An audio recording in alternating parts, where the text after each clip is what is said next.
Ecosystems, topic in 20, take 2, because the first time I did this, I finished in 15 minutes. So I had to add some stuff. But remember, these videos are not all of your revision. These are just the key bits of a topic in about 20 minutes.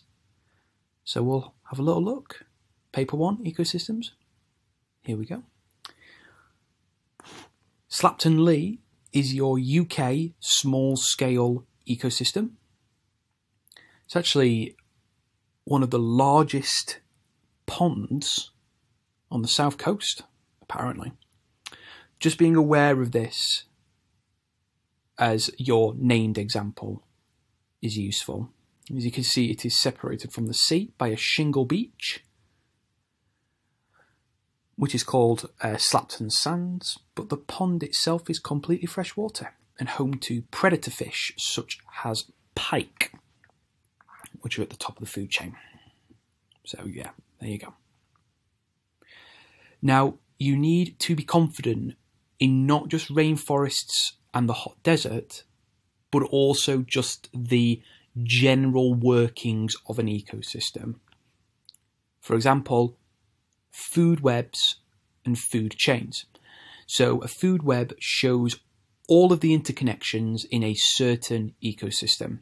So we can see here, for example, that the frog is eaten by the fox, and the arrows show the movement of energy. You can also see here that this food web has been leveled according to the consumers. So there is always a producer that starts off the process, creating energy through photosynthesis. And then you've got your primary, your secondary, your tertiary. And then above that, you can even have the quaternary. When these organisms die, they are decomposed by organisms such as worms or fungi. A food chain is a zoomed in food web. So instead of looking at all of the links, a food chain just looks at a certain pathway. This is a trophic pyramid. You don't need to know all that much about these, but you can see here that it has been organized into those levels again, with the primary producer being the plant at the bottom. And the idea is, as every level goes up, more energy is lost, because the bigger the organism, so therefore the more energy it burns to stay alive. So more energy is lost. So by the time you get to the top, the apex predator here, or I guess the quaternary or the tertiary, only 0.01% of that original 100 is left. Okay, so there is not many of these. Okay. You've also got to be just sort of aware of the nutrient cycle.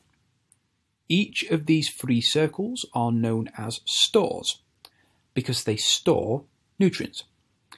The biomass is anything that's alive, so plants and animals, or, to be more technical, flora and fauna. When that dies, it becomes litter. The most common example of that is leaves upon the ground during autumn. That litter, so dead plants, dead animals, it will then be decomposed and the nutrients will seep into the soil. And then those nutrients will be uplifted or uptaken by new plants, and the cycle continues. Now, nutrients can be lost through runoff, which is where rain washes leaf litter, animal carcasses away. It could be lost by leaching, which is where the water seeps through the soil and washes away nutrients. But there can also be inputs. So, for example, when rock weathers, it will release minerals and nutrients into the cycle. And also when rain falls, it captures nutrients and minerals on the way down, such as nitrogen. So, again, useful just to know about this. Now, you also need to be okay with how an ecosystem can change. And we teach this as it can happen in 2 ways. Human, Humans can cause it, or it can happen physically and naturally. So, for example, humans cut down trees. This can lead to massive ecosystem change. In the same vein, we remove hedgerows. Those big sort of shrubs and bushes that divide fields up. They're incredibly diverse ecosystems. So when we remove those, it destroys ecosystems. Infrastructure development, so building roads, homes, power lines. Climate change, so human-based climate change, and species introduction. We may introduce a new species to an area, and that can lead to change. Classic example of that, the grey squirrel being introduced to the UK has led to the near extinction of the red squirrel. Now, these changes can also be natural. So, for example, an invasive species may arrive. Classic example of this in the United Kingdom is the Asian hornet, which is causing a lot of problems for our bee community. Extreme weather, so events such as the beast from the east can pretty much wipe out entire ecosystems, so that can really have an effect. And also natural climate change as well can lead to ecosystem destruction, change. Now, rainforests is your first specific ecosystem, global ecosystem, you need to be quite confident with. High amounts of rain. It is the rainforest. Because of its position on the equator, it doesn't really have classic seasonal change like we know it. So they don't have spring, summer, autumn, winter. What rainforests do have is a clear, wet and dry season. So whilst it does rain constantly, or high on average, there is a clear period of time where that rain is more pronounced and there is more of it. And it can often cause the rivers within rainforests to swell and burst their banks.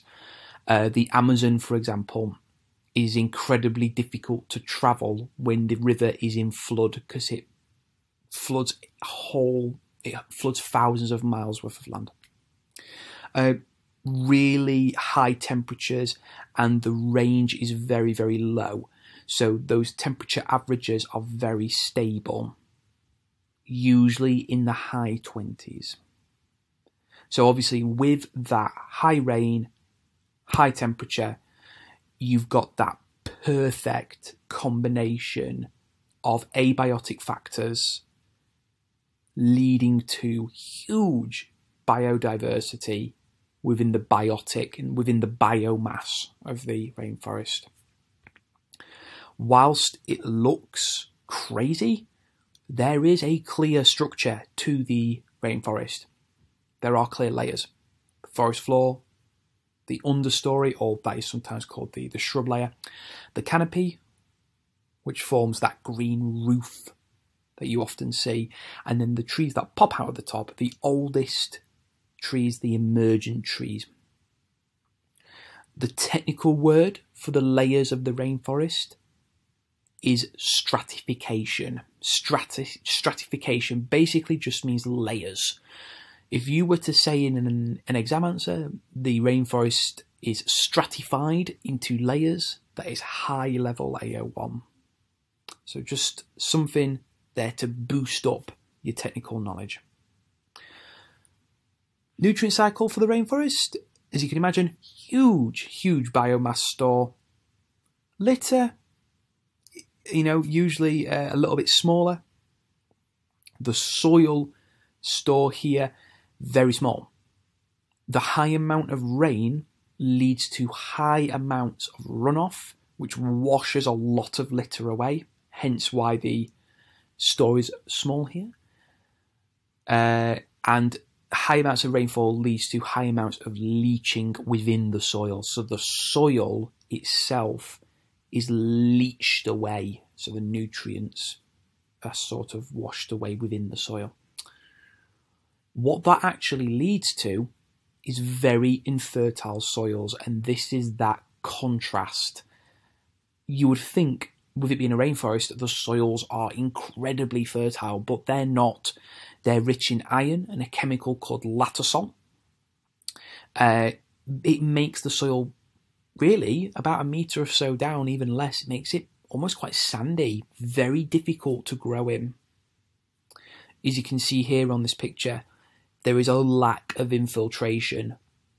Okay, water is not really seeping that far into it, and that's because most of it is travelling in the form of surface runoff.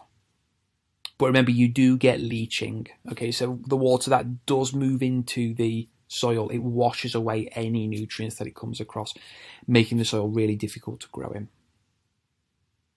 Now, farming is a big industry in the rainforest, particularly palm oil farming in Malaysia. But often these methods of farming are very sort of grow and run. So they will grow on a certain area, they will exhaust the land of nutrients, and then they will leave the area, cut down more trees and grow somewhere else. So at least these large areas of deforested rainforest that have been destroyed due to farming. Now, because of the nutrients being upon the surface, trees have had to adapt to deal with that. So, for example, they have buttress roots, which are surface-based roots to capture nutrients from the surface. They're also very, very good at keeping the tree upright. Rainforests are surprisingly windy due to its position within the Hadley cell, so it helps to keep the tree from falling over. It's also very important because the competition in a rainforest is rife. Every plant is wanting to win that competition for sunlight. So these trees have to grow tall and they have to grow fast. These buttress roots help them to do that. The other common one for the rainforest is drip-tip leaves. Pointy, basically just to stop water from running off. Now, what students tend to miss at that point is the little bit of extra AO2. What this does is it stops the leaf from rotting, which means that the leaf can then photosynthesize more effectively, meaning it can grow faster and compete. It's also, they've usually got waxy surfaces, again, to help the leaves wash the water off them. Okay. Fauna adaptations, the sloth. What a lovely picture. They can swim. If you see a swimming sloth, leave it be. They're very capable climbers. Their moss grows on their fur to keep them camouflaged from predators. They're also slow moving to kind of keep them hidden from predators. The poison dart frog here, these can be as small as like your thumbnail, which is incredible. They're very fast, they're small, and they are, in the clue, they're in the name, they're poisonous. Aboriginal tribes in various rainforests around the world will actually coat their darts and arrows in the poison of poison dart frogs, hence the name, helping them to hunt animals. They're brightly coloured, not for camouflage, but for protection, to warn other animals, look, I am dangerous, don't come anywhere near me. So there we go. Deserts, in particular hot deserts, they are a desert because they receive less than 250 millimetres of rain, not because they're hot. That is basic geography, just bear that in mind. They sit upon the tropics, so Cancer and Capricorn, in high pressure areas, which means the air is sinking. So water vapour cannot rise, if there was any, it can't rise, meaning you get very low condensation and limited rain. Temperature, we're talking 30, 40, max 50 degrees days, but then often cool and freezing nights. There is a very high temperature range within the hot desert. You can go from a 50-degree day to a below zero night. The temperature range is vast. As you can imagine, the biomass and litter stores are very small. What people tend to forget, though, is that the soil store is very big. Desert soil is actually quite nutritious. It's got lots of minerals in it as well, great for farming, if you can get water to it. It reflects sunlight during the day, which means that at night there is no stored heat, which is part of the reason why it becomes so cold. Flora adaptation, cactus, they can have tap roots very deep to reach aquifers, or some of them, some species, will have wide roots, almost like buttress roots, to gather more water from a wider surface area. They've got waxy skin and spines, all to help reduce transpiration or evapotranspiration. Spines have got a smaller surface area than leaves. It also helps to protect the cactus from predators who may be wanting to feed on it or steal its water supplies. What a fantastic picture. This is one of the happiest camels I've ever seen. The classic desert animal here. They have fat in their humps, not water. The classic mistake everybody makes, aside from geographers who read up. Hairy nostrils, thick eyelashes to keep sand out. Also, they've got really tough lips for eating cactus. They've got padded feet and knees so they can rest upon the floor. They've got also to stop them from burning their feet. They really are just the absolute sort of champions of desert adaptation. They're also used as a mode of transport as well by a lot of the nomads that live in the desert. Now, your two desert case studies, which I'm not really going to go into detail in this video, because remember, this is just a capture video of the main concepts. You've got the Thar Desert in northwest India, in Rajasthan state, and then you've got the Malaysian rainforest. The Thar Desert has got the highest population density of any desert in the world. It's a key tourist attraction with tourists visiting cities such as Jaisalmer and Jodhpur. It's also a key area for mineral extraction, for renewable energy, solar and wind in particular. The Malaysian rainforest is being actively deforested by Malaysia so it can use its resources. In particular, something they farm there is palm oil, which is a key ingredient for the chemicals industry around the world. A lot of very everyday things have palm oil in them, such as shampoos and body washes and food as well. So Malaysia are causing a lot of damage to their rainforest. A couple of just a little bit of extra AO1s though, just to finish off. If you remember me mentioning earlier on, desert soil is really good for growing in. So something they did in the Thar Desert is they built the Indira Gandhi Canal. It's one of the largest canals in the world, and it helps to provide water to this very dry and arid region of India, and it has helped to grow a strong commercial farming industry in the Thar Desert. And you can literally see from the picture how life has sprung up around the desert as farmers irrigate from the Indira Gandhi. In the Malaysian rainforest, obviously there is a high amount of rainfall, and the Malaysian government have used that. They've taken advantage of that by building Bakun Dam. As you can see here, it's a large dam built to provide hydroelectric power and drinking water for a growing population in that area of Malaysia. However, it did lead to mass displacement of locals, and it also has caused quite a lot of environmental damage for this area. So again, these infrastructure projects do come with their positives and negatives, something to bear in mind. Okay, so that was your topic in 20 for ecosystems. Again, please remember, I must stress, these are not sole revision tools. You should use your own revision as well alongside this. Be really confident in those case studies, guys. Being aware of the Thar Desert and the Malaysian rainforest are really important, just to sort of build up that AO1 for answering some of the larger questions.